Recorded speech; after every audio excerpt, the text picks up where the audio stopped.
Hello human beings, Power Gamer here, and I'm about to go on an epic adventure across the land! One adventure later.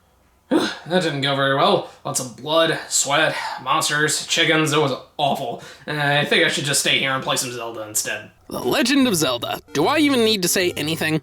One of, if not the most beloved video game franchise Nintendo has ever made. Personally, I don't have too much experience with Zelda. I've only played 6 games in the series, but I've really enjoyed what I played for the most part. Especially Ocarina of Time and Majora's Mask. Well, the 3DS versions at least. I haven't played the originals. But I've never played the original, so I'm gonna give it a shot. But first, let's see where it came from.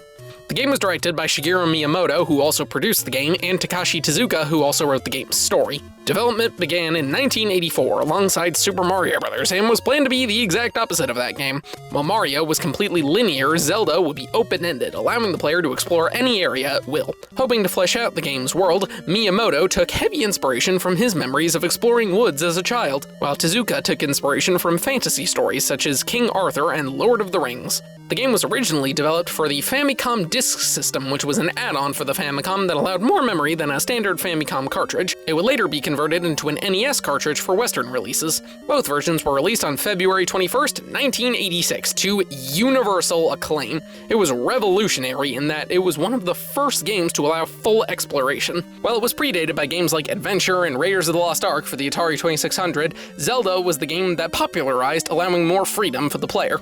It was also the first game that allowed you to actually save your progress and come back at a later time thanks to a battery backup built into the cartridge.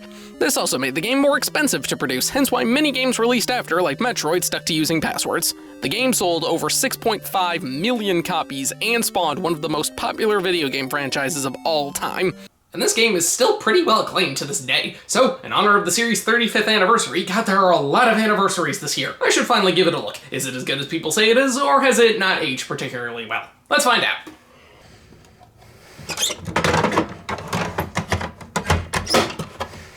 So the game begins, and the story is told to us via this image screen, which is horribly grammatically incorrect. Prince, Darkness, Triforce, with power. Yeah, this is bad. Gotta love NES game translations. So for those of you that don't understand, allow me to explain. Ganon, the Prince of Darkness, stole the ancient relic known as the Triforce of Power. Princess Zelda, the ruler of Hyrule, broke the Triforce of Wisdom into 8 pieces and scattered them across the land to prevent Ganon from stealing that too. If Ganon got both pieces of the Triforce, he would be able to take over the world. Ganon then captured Zelda, and a young boy sets out to recover the pieces of the Triforce, defeat Ganon, and save Zelda. You can name this boy anything you want, but in the context of the story, he's known as Link. So that's what I named him because I'm very boring. And just like that, you're thrown into Hyrule with literally nothing. I'm hoping your eyes are immediately drawn to the cave over here, and if you go in, you get this iconic moment.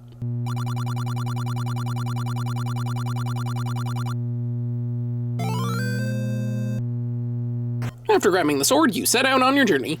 The game is all about traveling across Hyrule and discovering all of the secrets that lie within. Whether it be hidden shops, secret passageways, or special items, Hyrule has secrets hidden everywhere and you have to discover them. How do you discover them, you may ask? Blind guessing. The most common way to find secrets are by blowing holes in walls or burning bushes. Thing is, the walls and bushes that hold secrets look exactly the same as the ones that don't. So if you don't know which ones are which, you have basically no choice but to just destroy all of them in the vain hope you'll find something.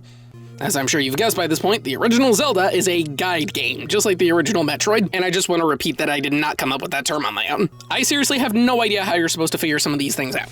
And you see that big gray square in the top left corner? That is your map. And no, it doesn't get filled out as you go along, it stays like that for the whole game. Yeah, this game is pretty much asking for you to use a walkthrough. Don't believe me? If you wait on the title screen long enough, you literally get this message that says look up the manual for instructions. And I don't have the manual, so... I know some people might consider this cheating since I wouldn't have had access to the internet if I was playing this game when it first came out in the 80s. But I don't think very many kids got all the way through this game without help from a friend or a Nintendo Power magazine. There are some hints you can get by talking to these old men in dungeons, but they are incredibly vague and a lot of them are very poorly translated too. But of course, exploration's not the only thing this game is about. The game is filled with all kinds of monsters that you have to fight. Link can only stab directly in front of him and the range is pathetically short. And you can only move in 4 directions, you can't move diagonally, and thus you can't attack diagonally. This wouldn't be so bad if enemies didn't swarm you. So it is very easy to lose a ton of health when enemies just come flying in from all over the place. You do have a shield, but it's even worse than the sword. It only blocks projectiles, it only protects the front of you, it only works when you aren't currently attacking something, and even then there are some things it just doesn't protect you from. If you have full health, you can shoot a beam out of your sword, which is basically a ranged sword hit. But since it only works when you have completely full health, the slightest hit takes it away. And the only way to get health back besides using a potion is to kill enemies, and you might have either a heart or a fairy spawn. It's completely random. The game doesn't have the best combat, but overall it's not too bad. At least in the beginning, but we'll get back to that later. So for now, let's just pop that in the vault. The graphics look solid for the NES, and while the music is good, it's also extremely limited. The primary goal is to find the 8 dungeons, which all hold one piece of the Triforce.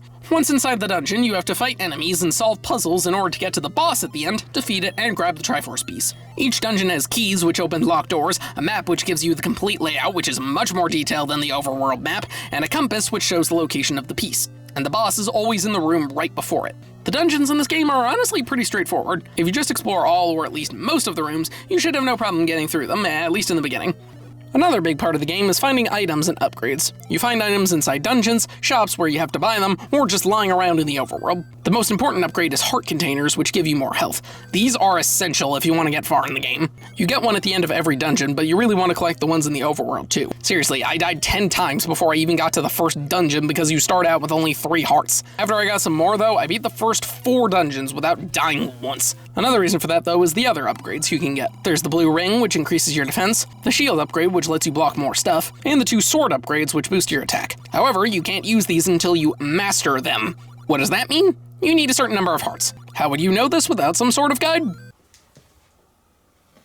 There's also a bunch of secondary items you can use with the B button, since the sword is always mapped to the A button. There's bombs, which you can use to blow up walls, the candle, which burns bushes and lights up dark rooms and dungeons, the boomerang, which can stun enemies, the bow and arrow, which gives you a ranged attack, the magic rod, which is like the bow, only it has unlimited ammo, but some enemies are immune to it, potions, which restore your health and can only be bought in potion shops, the flute, and the bait, which are purely situational and not useful in battle otherwise.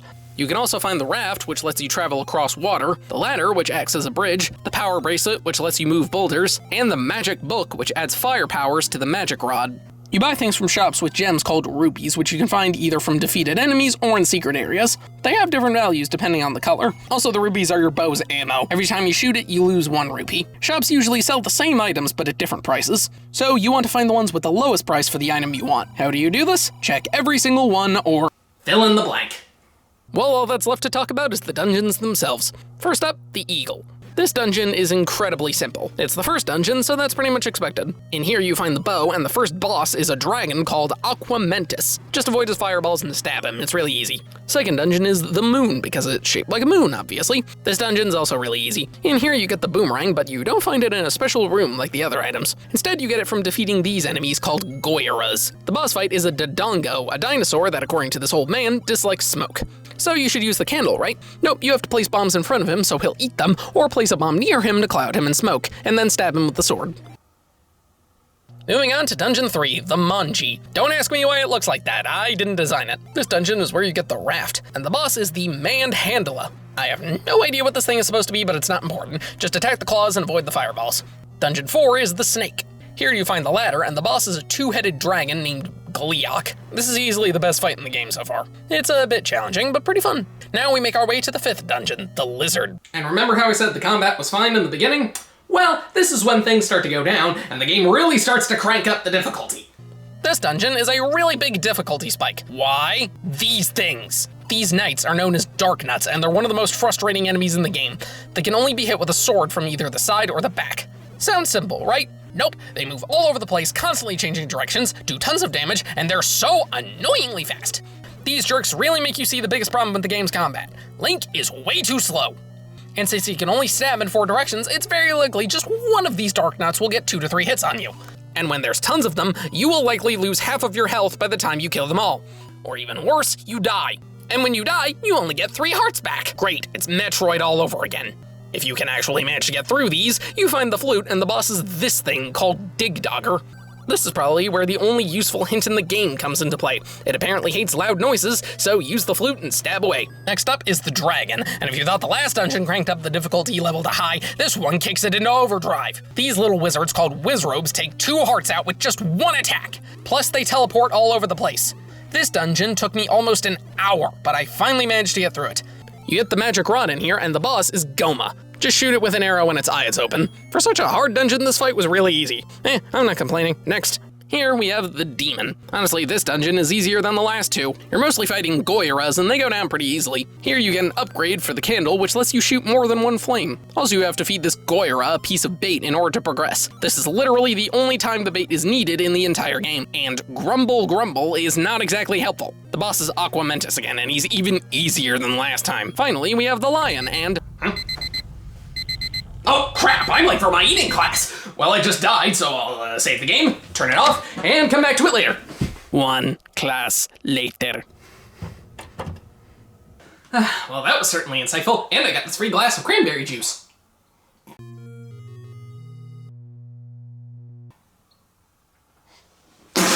What the hell? Where'd my save file go?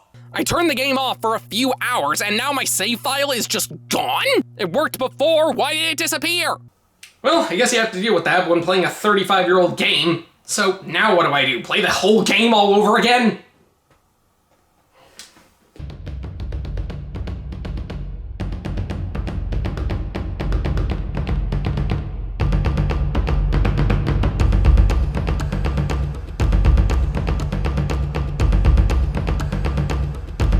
Okay, I'm back to where I was. As I was saying, the lion holds the last Triforce piece. And we're back to brutal dungeons again. Dark nuts.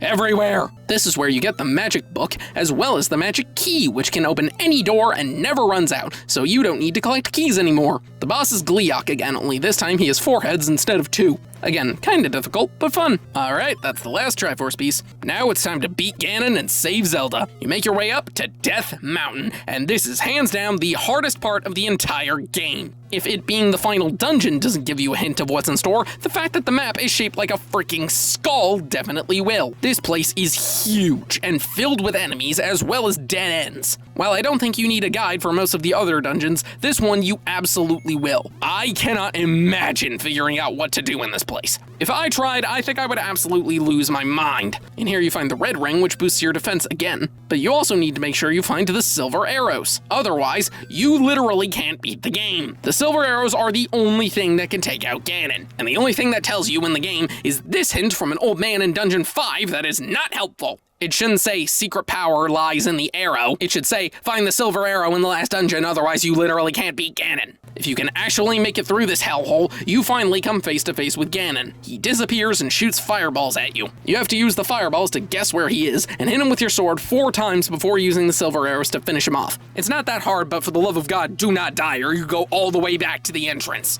Come on, I already used my potions, I'm down to 1 heart. I'm gonna die, I'm about to die. All right, come on, don't hit me, yeah, all right, there we go, silver arrows, and did I win? Yes, I won! With only 1 heart left. Ganon then explodes, and you grab the Triforce of Power. Walk through the door, stab the fire, and Zelda and Hyrule are saved. You then unlock a second quest, which is basically the game's hard mode. More enemies, tougher dungeons, and everything is in different locations. Yeah, no thanks. I beat the game. I'm done.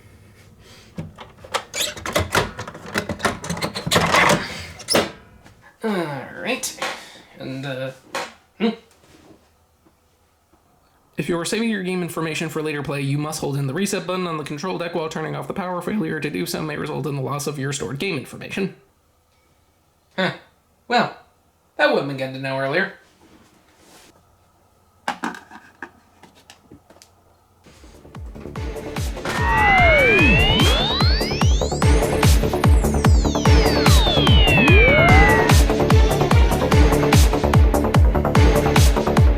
Game conquered.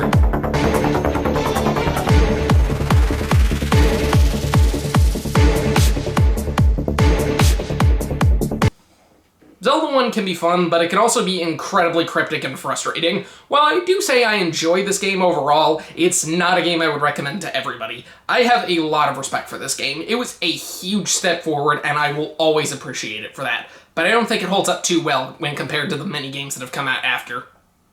If you're a person who loves a game that will challenge you to your very core, I'd say give it a go. Otherwise, this is a game you could easily skip. If you're looking to get into the Zelda series, I think you have better options to start with. If you do play it though, make sure you have a walkthrough on standby. I can't stress that enough. While I don't see myself playing this game again, I am glad I finally decided to see it all the way through. I did not enjoy having to play through a majority of it twice, but I guess you have to deal with that sometimes. Either way, it's better than that other adventure I went on. That is the last time I am taking advice from an internet pop-up ad.